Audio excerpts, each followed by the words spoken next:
Welcome to Our Town here on Channel 2 on Eagle Communications. My name is James Holland. I'm your host with Black & Company Realtors. And today I'm with Barbara Jones. Hey Barbara, how are you? Fine, thank you. Barbara is the county clerk here in Dickinson County. And today we're going to talk a little bit about voting registration. It is, as we're filming this, it's towards the end of August. And so we've just gone through a primary, and so we're going to be looking at a general election coming up in November. So I'm hoping that this will be timely information for you if you're, of course, a voter or somebody maybe registering for the first time, or somebody that needs to know what the rules are for getting registered, and then also what you'll find out when you go to a polling place. So anyway, Barb is the expert on this item, and so let's kind of get started. I mean, what's the first thing somebody would have to do to get registered to vote? They can come into the office at the courthouse, the county clerk's office. We have forms in there that they would fill out. If they are a new registrant, they will need to bring proof of citizenship, which is like a birth certificate or something. We have a whole list of, if anybody needs to know, we have a list of documents that are considered valid, which includes birth certificate, a U.S. passport, a naturalization document, and so on and so forth. That's if they're a first-time registrant. If you are coming in just to say, hey, I've moved, we won't need to see the proof of citizenship. We'll just re-register you at the correct address. Okay. And if you're going to do this for the November election, the last day that you can register is October the 15th, or 14th, I'm sorry, 14th. Okay. Yeah, so you got about 3 weeks prior to the election you have to be Roughly. registered.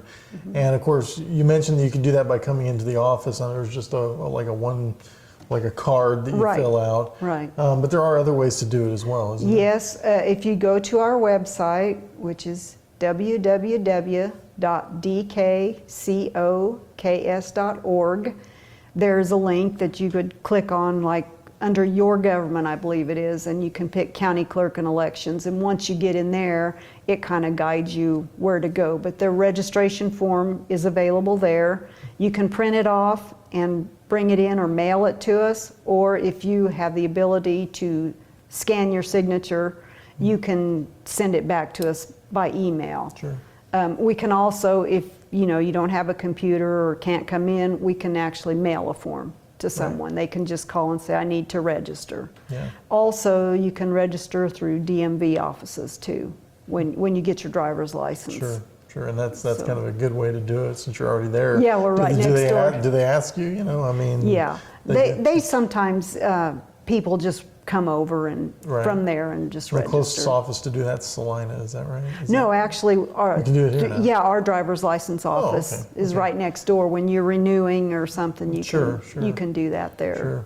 And I know you can also, on the most recent change that I did, I went to the Secretary of State's website. Yes. And somewhere buried in the links on that website is a place where you can register online as well.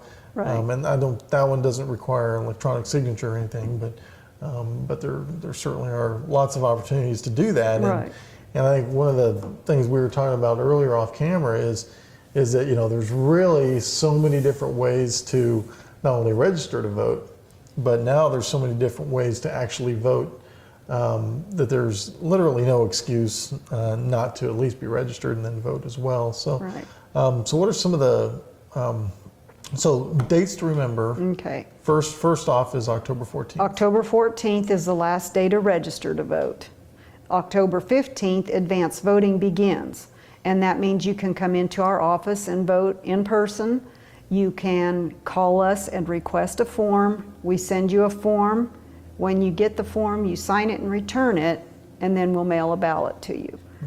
Mm-hmm. The important thing to remember about that is when you vote by mail, you must sign the envelope, the back of the envelope, when it comes back to our office, or the vote will not count. Sure, the ballot will not count. And I know a neighboring county, Saline County, they have been I don't remember if this couple of elections ago where they had a special election that was primarily a mail-in, Oh. or where they actually mailed out the ballots. That was the only way they were actually taking, I believe. But once again, signature, a lot of votes I know got thrown out because they didn't have the signature Right. on them, and so that's really significant.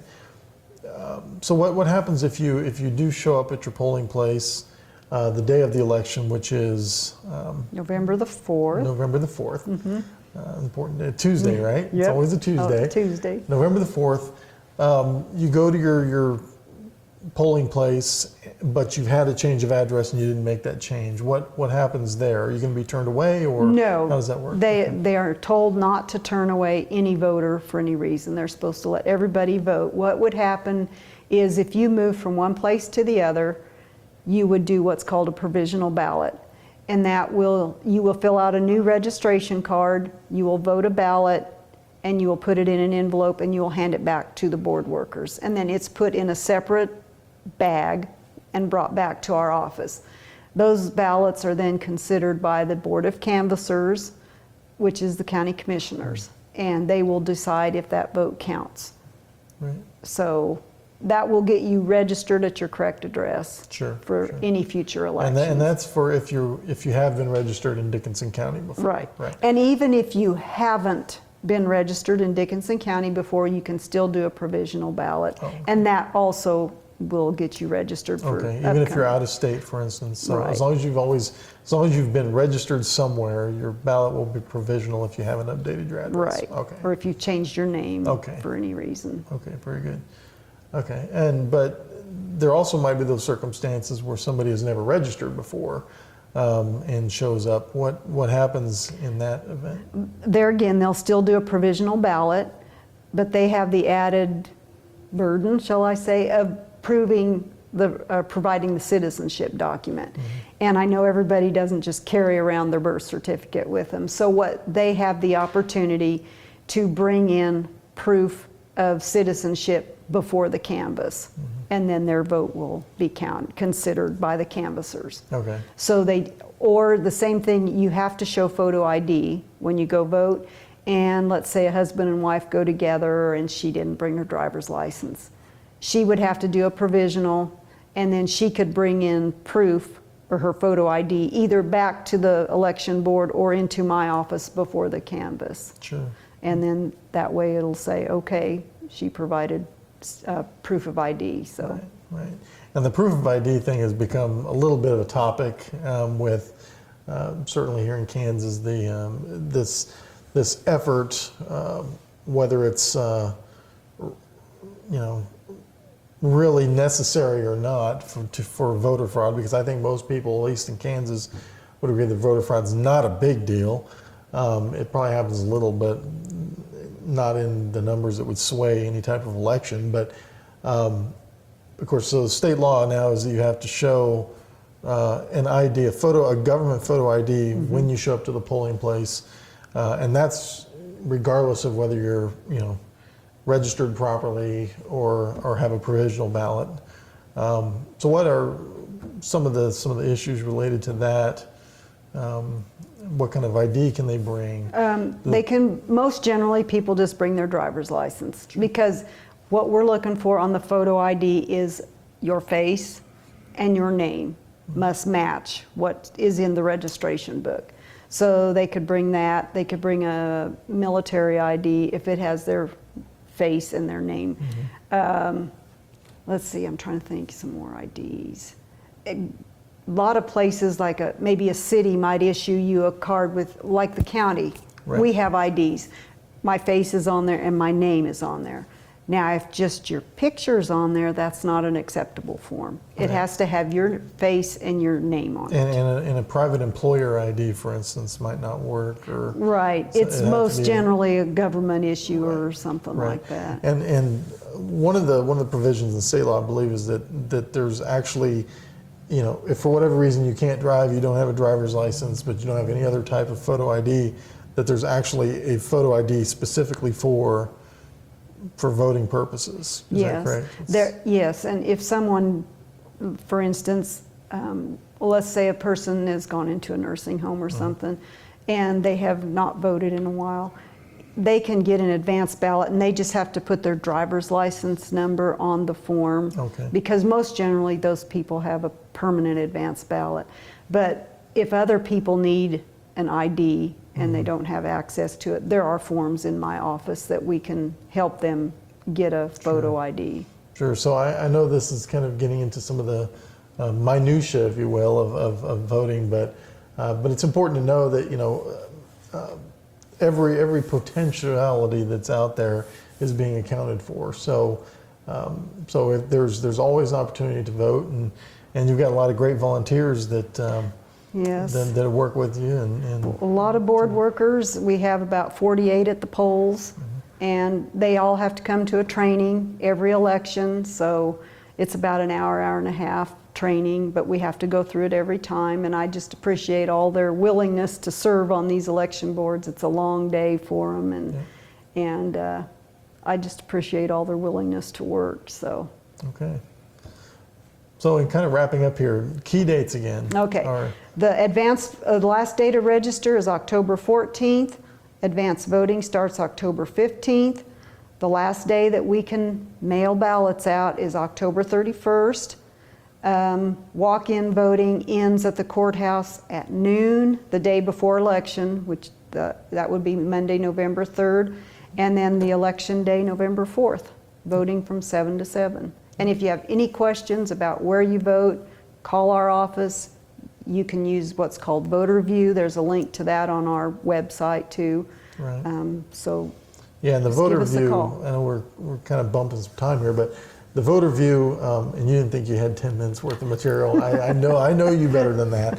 But maybe I just make people talk a lot. I don't know. Maybe it's one or the other.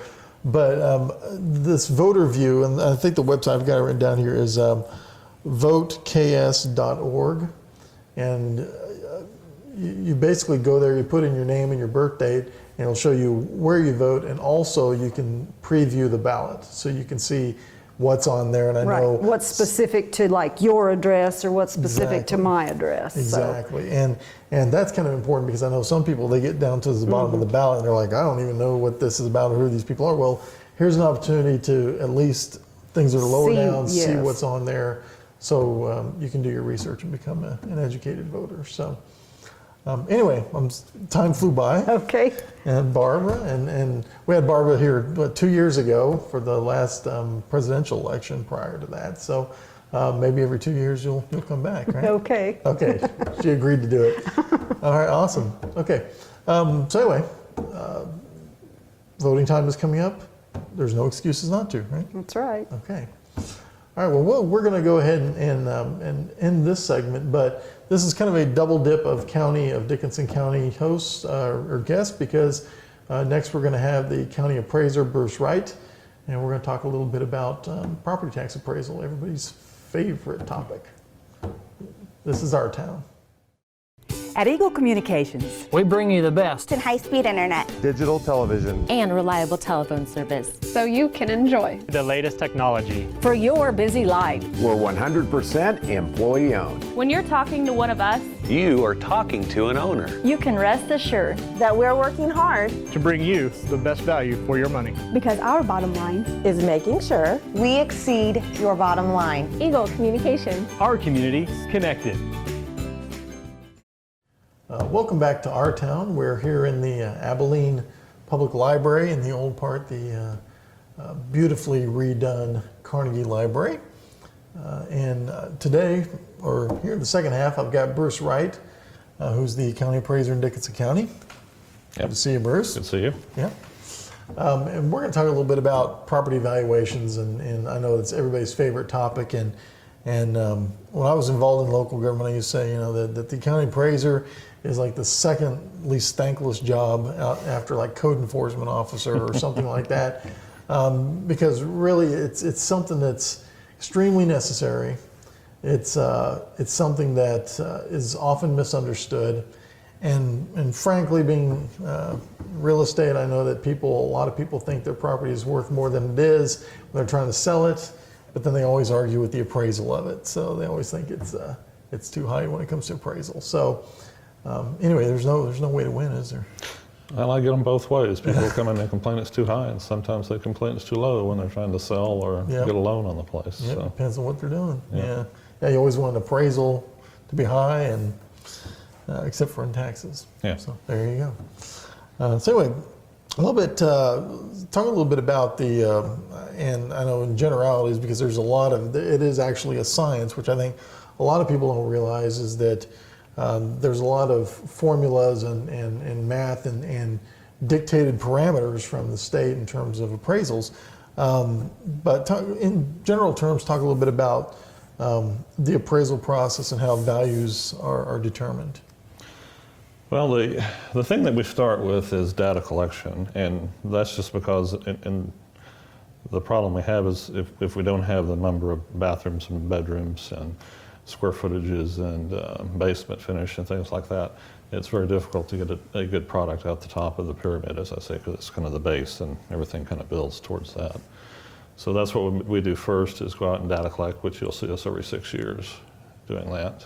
We stop by the homes, our businesses, and take a look at them and see if we've got the condition, things like that, correct when we're at the property. We hold an interview if possible to check the internal part of it for bedrooms and bathrooms and those kind of things, so that we make sure that we can match your home against the similar homes when we're doing our analysis of the data. Sure.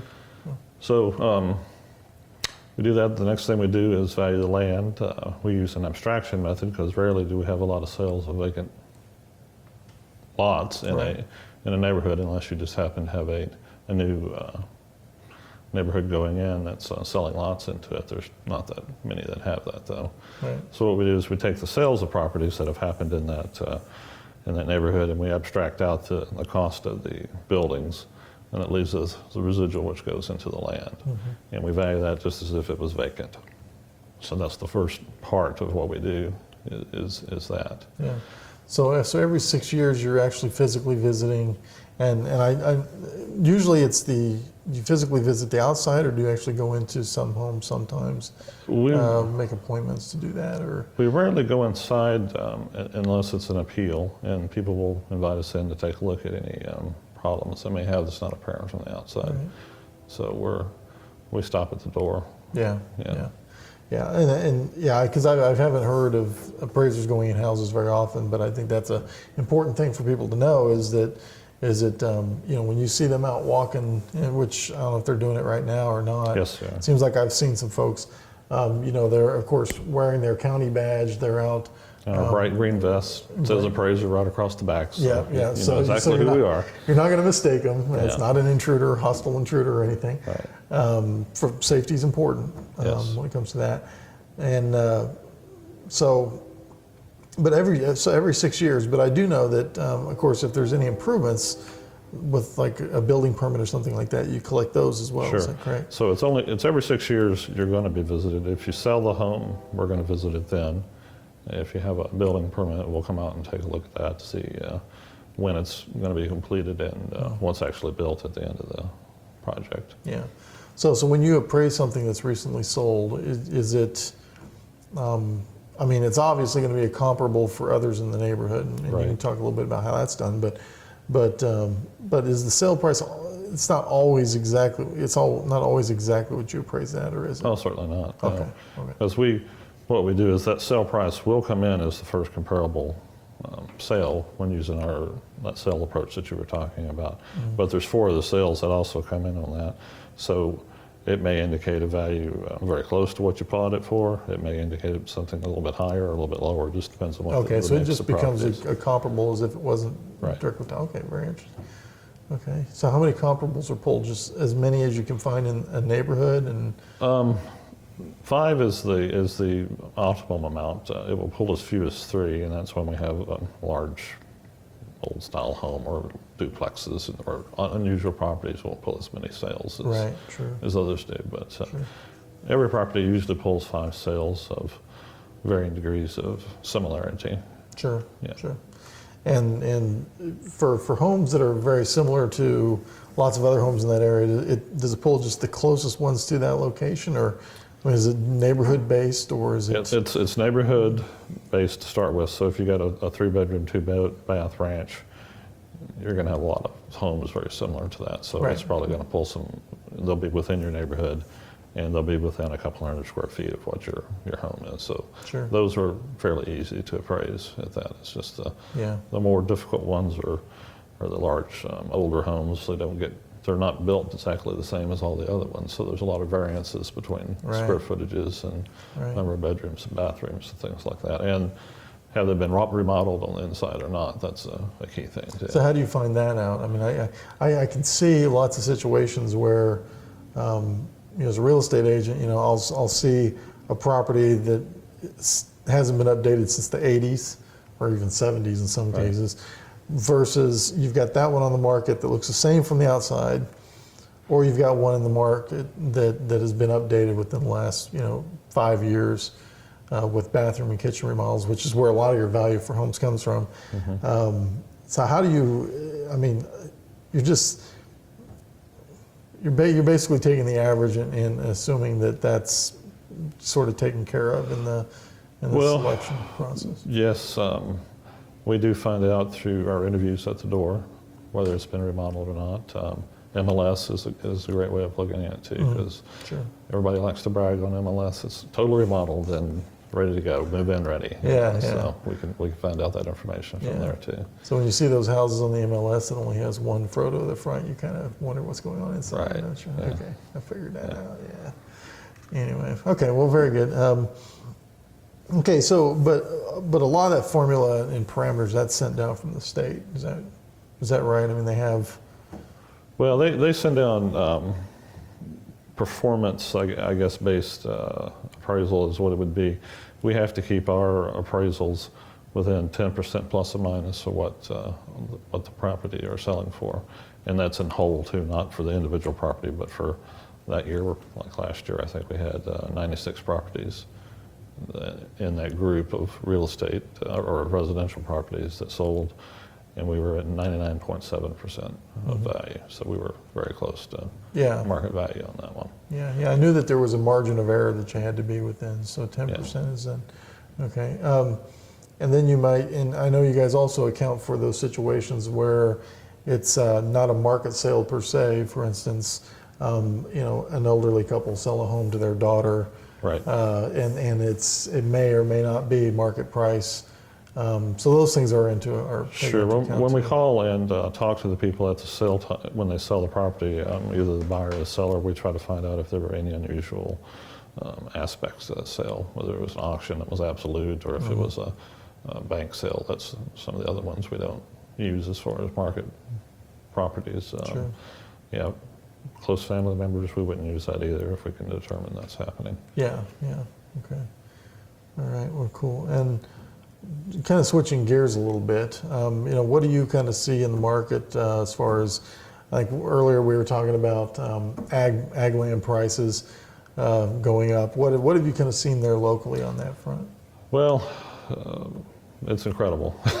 Is it? What ag ground's actually selling for compared to 4 or 5 years ago.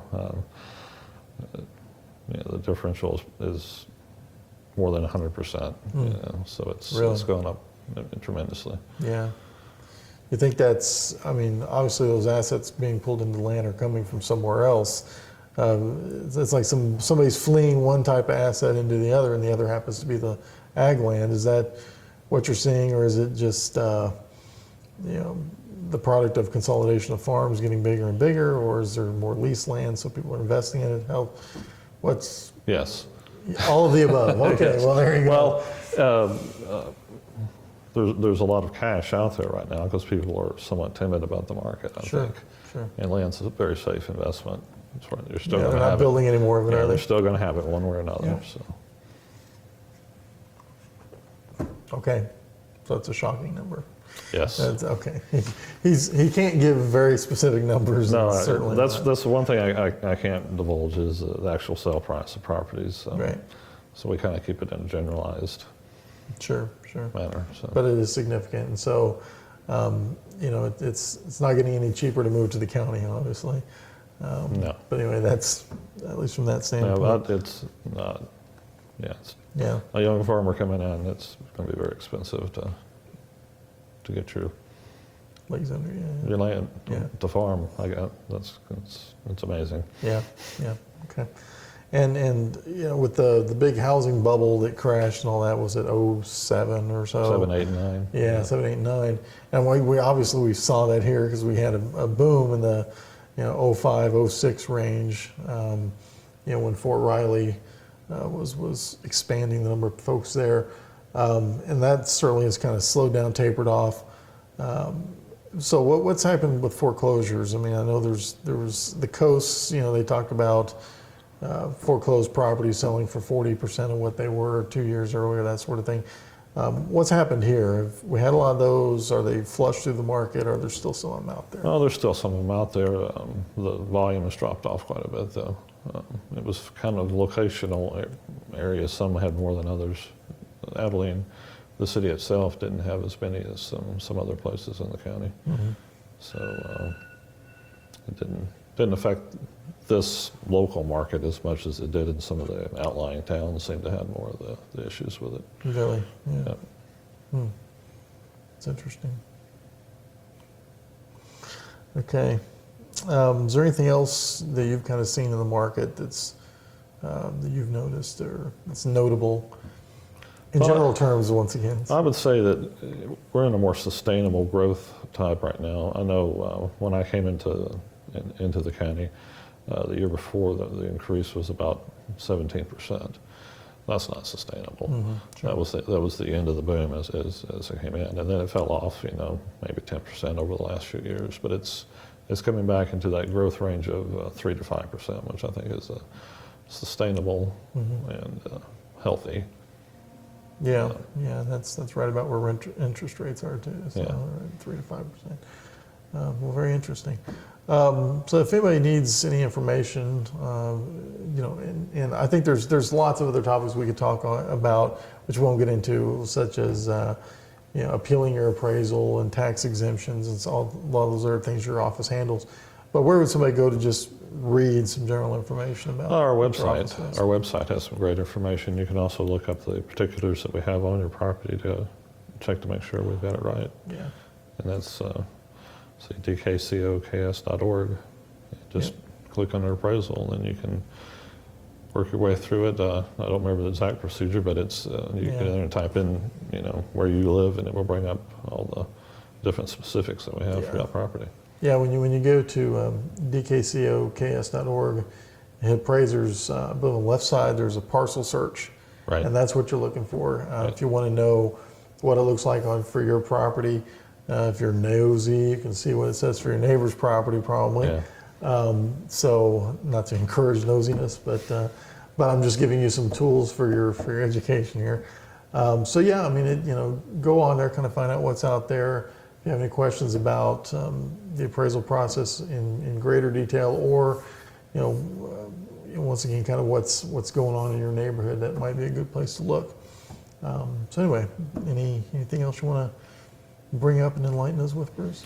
Well, our goal is to be fair and equitable. So if you own a home that's similar to mine within the same locational area, we should be very close in value.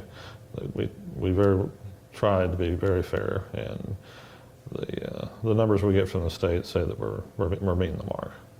So. Yeah. But there'll always be somebody. Oh, there. sure. There always is. We're there to talk, listen. That's what we do. Absolutely. Yeah. All right. Well, I appreciate you taking the time this afternoon to visit. Yeah, you're welcome. All right.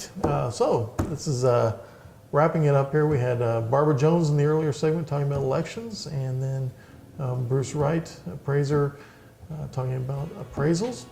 So we kind of hit a double dip of county information today. I appreciate you joining us. My name is James Holland with Black & Company Realtors, and you've been watching Our Town here on Eagle Communications Channel 2.